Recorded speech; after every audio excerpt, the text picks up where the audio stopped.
My father kicked me out of the house when my brother ruined my life, and everything went back to her. But now she calls me because she died, and I don't care. I lost my mother shortly after I was born. I was a child at the time, and I don't remember much, but I do remember feeling pretty bad about the loss. When you're a child, almost your whole world is your parents, and losing half of them felt like losing too much. I still feel it to this day, even though I don't have many memories of her. My father remarried when I was 7 to a woman I'll call Monica. She had a daughter from a previous relationship, Taylor, who was also 7 at the time. There wasn't a period where we got along. We were always at odds with each other. It was more than just personalities clashing. Looking back now as an adult, I realized that she resented me for ruining her only child status. I didn't mind being an only child, but it was too important to her, and she didn't express it in a healthy way, if there is a healthy way to do that. I guess talking to her mom could be helpful in getting her help, but I didn't want to channel it in other ways.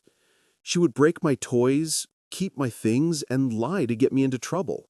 Lies my dad or Monica believed. And when I stood up for myself, they would ignore me or tell me to stop accusing her. But if I did half the things she did, I would be punished immediately.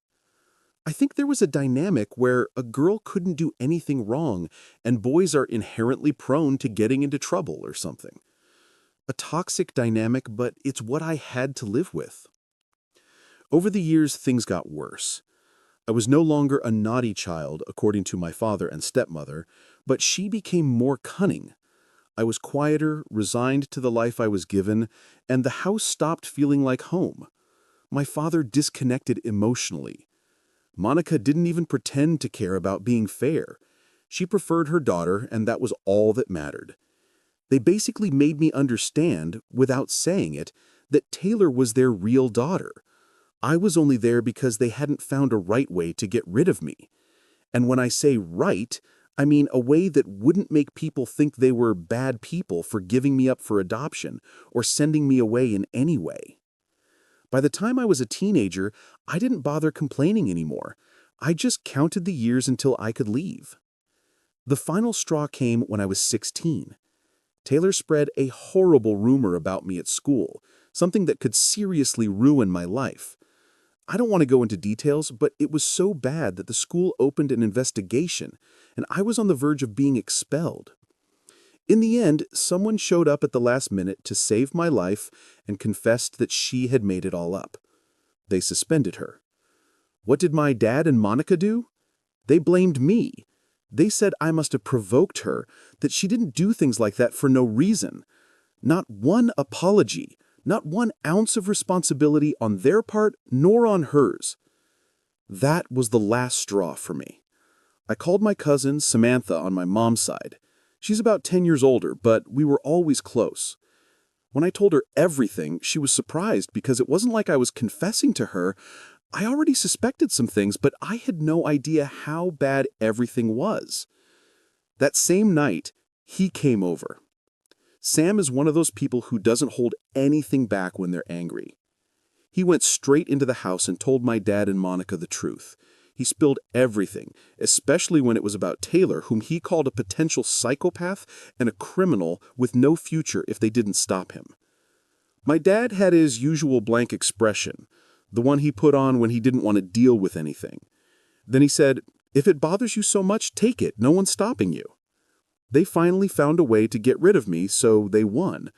But in hindsight, I was happy to leave the house as soon as possible. So I did. I packed my things while Sam waited, occasionally throwing out another insult. Taylor didn't say much because my cousin was older, but my stepmother tried to respond before realizing that it provoked Sam even more and ended up getting hit harder. So did my father, who didn't say much, but I also got a few mentions when they made her angry. I remember seeing Taylor when I was leaving. She was sitting there looking at us, smiling arrogantly, as if she had won. That was the last time I saw them. Sam took me in and helped me finish school. I got a job, moved, went to technical school, and tried to live my life the best I could. I haven't had contact with my dad, Monica, or Taylor in over a decade, but not for lack of trying. I never responded. Sometimes they tried email, social media, and once they even sent a letter through someone at church. I blocked all the attempts, although practically all of them were from my dad, a few from Monica, and I think a few were just from Taylor. Last week, Sam visited me. She seemed subdued, which is unusual for her. She told me my dad had contacted her. I immediately told her I didn't care and didn't want to hear anything, but she said, "Just listen for a second." Taylor was in a car accident. She didn't survive. If you think my first reaction was to feel bad, you're wrong. There was no reaction from me. Sam said that my dad asked her to give me her number, that he wanted to talk to me, that maybe now was the time. I didn't understand why she would even consider it. She knows everything. She was there. She helped me escape from that place. But she just wanted to tell me and give me the chance to decide. She said, "It's your decision. You don't have to do anything, but I just want you to know what happened." I thought about it for a couple of days. Then, out of simple curiosity, I dialed the number. She didn't even recognize my voice. When I told her who I was, she started crying, which made it hard for her to speak and was quite awkward. I didn't even know what to say. Most of it was her asking for my forgiveness, begging me to come back, saying we have to work things out. I stayed quiet until she said something that made my blood boil. He said, "Your sister is gone. It's time to go home." I replied, "Which sister?" He started crying harder. He said, "Don't do this. She doesn't deserve to end up like this. She was your sister." I don't remember everything I said, but I was yelling on the phone, probably gibberish. I know I blurted out things I'd been botching up for years. Maybe I told him he always chose them over me, that he let his wife and daughter destroy my childhood and did nothing, that when he had the chance to get rid of me, he took it without a second thought. Although I'm sure that was all in my head and it didn't sound that coherent. The only thing I do remember saying was that I didn't care that she was dead and that I was glad. Here, I want to mention that I wasn't really happy, that I was laughing and doing a victory dance, but I wanted to hit where it hurt the most, and that's what I said in that moment of conflicting emotions. It's not that I felt bad for her either, that's for sure. At that moment, my girlfriend, who was by my side and heard the incoherent conversation, took the phone away from me and hung up. She didn't say anything at first, and from what I remembered, she had said a lot of nonsense, but the last part, at least, was accurate. We talked that night, and she told me that she understood where my reaction was coming from. But saying what I said to someone who had just lost a daughter didn't erase my pain or make me look good. It only generated more hatred between us and didn't resolve anything. I didn't respond. I just nodded and remained silent for a while. It's not that I don't understand grief. I do. I lost my mom before I could even remember her. But what I can't understand is why they expect me to show compassion for someone who never showed it to me. Not once did my dad understand me or have an ounce of regret about his favoritism. He didn't when I lived in that house, and much less when I left. All his contacts were to get me to come back, so they wouldn't see that I was kicked out, but not because they saw what kind of demon Taylor was. And I understand she died, but that doesn't mean she's a better person now. I haven't seen her in years, but I'm sure she hasn't changed much. Maybe she wasn't bad enough for Taylor to deserve to die, but that doesn't mean I'm going to feel compassion or feel bad for my father. I'm not going to tell him I'm sorry for your loss because I don't regret anything. I didn't deserve what she did to me either. For years, I never had closure. People say she was just a child, but I was too. The difference is that I was alone in that house and she had support. Even after everything, I never sought revenge. I didn't expose her on the internet or ruin her reputation. I never told my side of the story outside of my immediate family. I just disappeared, as they clearly wanted. But now that she's gone, I'm not going to help them. Be present. My girlfriend thinks I was too harsh, that maybe I should have listened and hung up without saying what I said. I mean, she's not in favor of my father, or that I owe him an apology, or that I should repair the relationship with them, just that maybe I shouldn't have made this any bigger. Maybe she's right, though I go over it over and over in my head, remembering the moment my dad said, "Your sister," as if I should forget everything just because Taylor is dead. And I feel like it was just the fury of his words. I don't feel guilty for not grieving for her. That connection was never real. It was forced and always one-sided. What I do feel is the weight of how that call dredged up everything I'd been burying for years. I haven't spoken to my dad again, nor has he tried, at least not directly. Sam says he hasn't heard anything since. My girlfriend hasn't insisted again because she knows I don't want a relationship with my father, and she accepts that, which I appreciate. Because my dad didn't just make mistakes. He made the decision to ignore me again and again. He saw me suffer, he saw me struggle, and he chose his own wife, thinking of the one below him instead of the one above him. He doesn't come back from that just because life has beaten him down. Still, I keep thinking about what my girlfriend said about not telling my father what I said. Do you think I was wrong for yelling at him and telling him I was glad he was dead? Update 1. A week after the call with my dad, I started receiving messages from relatives on his side, people I hadn't heard from in years. A couple of them were in an old extended family WhatsApp group, which I was never part of, but I knew existed, and now I'd been added. The first was from my uncle, my dad's brother, saying, "I'm glad to hear you've reconsidered. Your dad said he saw you at the memorial service." I was stunned because I wasn't there. It turns out that at Taylor's funeral, my dad told people I had appeared briefly to pay my respects. But even though I had to leave quickly, he said he was touched that I decided to make amends at my sister's farewell. He said this so everyone would assume we had reconciled and that I was fine with my sister despite years of distance between us. I don't know if he thought the lie wouldn't reach me or if he hoped I wouldn't do anything with her. I had to clarify that I wasn't at the service and that I haven't seen my father in years. Everyone looked very confused. But I didn't give any more explanations than necessary, because there was nothing more. I wasn't there. Then I left the group because I wasn't interested in the family drama. The lie spread quickly.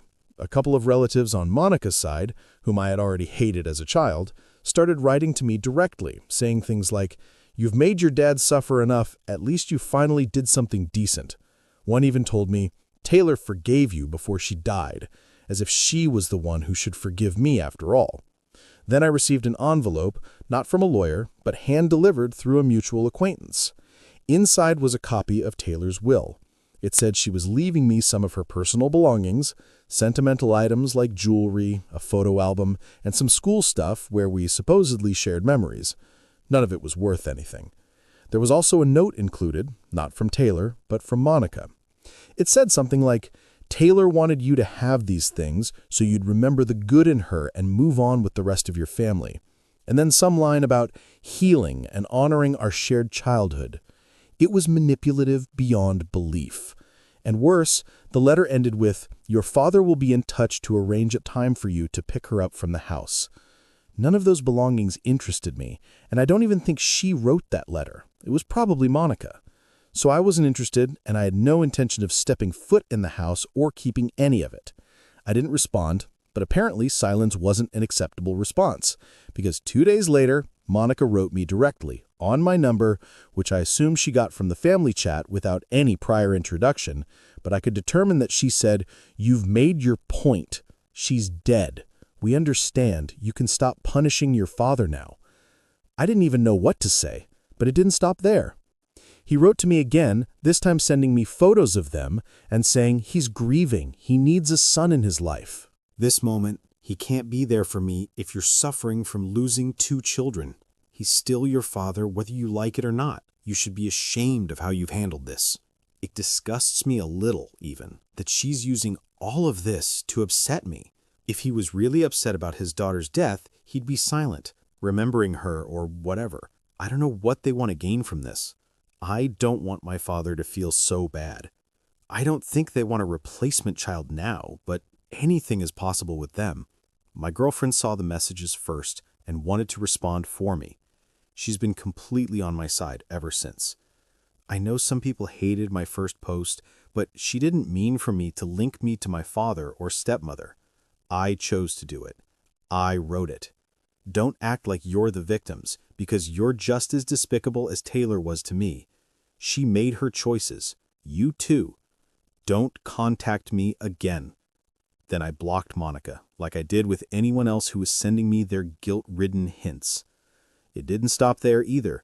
Sam called me that night and told me that Monica had contacted her, trying to get around me. She told her she just wanted me to pick up the things Taylor had left me, and that if I didn't, they'd have no choice but to assume I was rejecting the olive branch. Sam told her straight up to leave me alone. She said, "You've had many years to worry. Just because your daughter is dead doesn't make you good Samaritans." Sam told me that from the way Monica talked, she truly believes they didn't do anything wrong, that everyone was trying their best and that I'm the one holding on to the grudge. It may be resentment, but no decent person would think that I don't deserve to resent what was done to me. It might have turned out very differently if no one spoke up for me when Taylor had the spectacular idea to lie. But that wasn't important at the time, as serious as it was, and it isn't now. I guess it may seem harsh to some people, especially those who consider that now that Taylor is gone, my relationship with my father may improve. But I don't want a relationship with my father when his first choice is no longer there. The first choice should have been his son. I was second, third, or I don't know. So now I'm not going to be promoted to first because my father needs me? Speaking of my girlfriend, before all this, she and I had a long talk about my past. I told her everything, even the parts I hadn't mentioned in years. She cried. She said she hadn't realized how deep it all went, and apologized for suggesting that saying what I said was wrong. That if it had been her, I would have responded even worse. That's why she wanted to be the one to answer to Monica, but I wanted to be the one to fight my own battles. We're okay. Stronger, even. But about my stepfather and stepmother, that was my last line. They used a funeral to lie about me. They used a will to manipulate me. They used a family chat to shame me. I want nothing from them. Not their memories, not their pain, their jewelry, or their guilt. I know people love redemption stories, but that's not going to be the case for me, because my story is no. Sorry. Update 2. Now I understand why my father and stepmother needed me so much. I think what I've discovered sheds more light on the matter. And no, it's not that they want a child or suddenly care about me. They don't care about me at all unless it's about my money. Money I don't have, but that they think I do or that I could help them get. The money is for lawyers to cover their legal problems. I don't know why they think I have money or that I would even help them. Maybe because my side of the family, both on my father's and mother's side, no longer has a good impression of them. And my stepmother's side is so horrible that they probably won't want to help them either. But before I tell you what happened, I want to make it clear that you won't see a single cent from me. I know this through relatives on my father's side, although I don't have a great relationship with them, not for any particular reason, but simply because we've grown apart. What I'm going to tell you is exactly how it was told to me. My stepsister didn't have a car. I don't know where she lived either, but she was planning to attend a recital with a friend and borrowed my father and stepmother's car. The problem is that the car wasn't insured for my stepsister to drive. They knew that. My father knew it, Monica knew it, and my stepsister knew it. I don't know if the friend knew. They went to my father's house, took the car, went to the concert, maybe drank, and had the accident in which my stepsister lost her life. Her friend was also in the car at the time and luckily survived. However, she was left with some after effects, scars on her face, and a possible permanent limp in one foot. Although this is not insignificant, compared to my stepsister's fate, you could say she was lucky. The friend discovered, and I put this in quotes because they probably already knew it, that insurance wouldn't cover an accident caused by my stepsister. That's why she's suing my father and stepmother for irresponsibility. She hoped the insurance would cover the medical expenses, but it denied all responsibility because my stepsister was not licensed to drive that car. Not only that, they also collided with another vehicle. Although the occupants were not seriously injured and no one was killed, they are also suing my parents and my stepmother, since my stepsister's friend witnessed them lending her the car, although without clarifying this with the insurance company.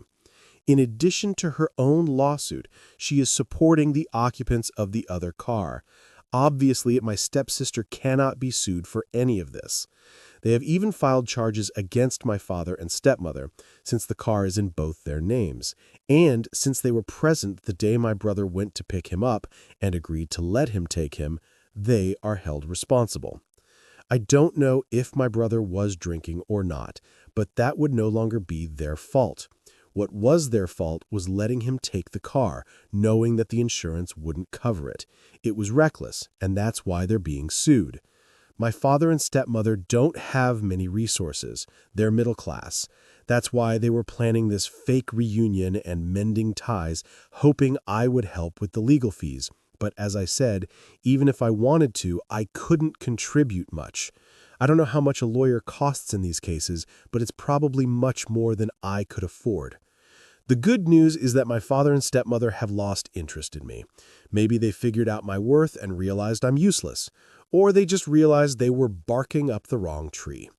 I don't know what the consequences will be for my father and stepmother. I'm not a lawyer, and I don't know one I could ask without him charging me to breathe near him.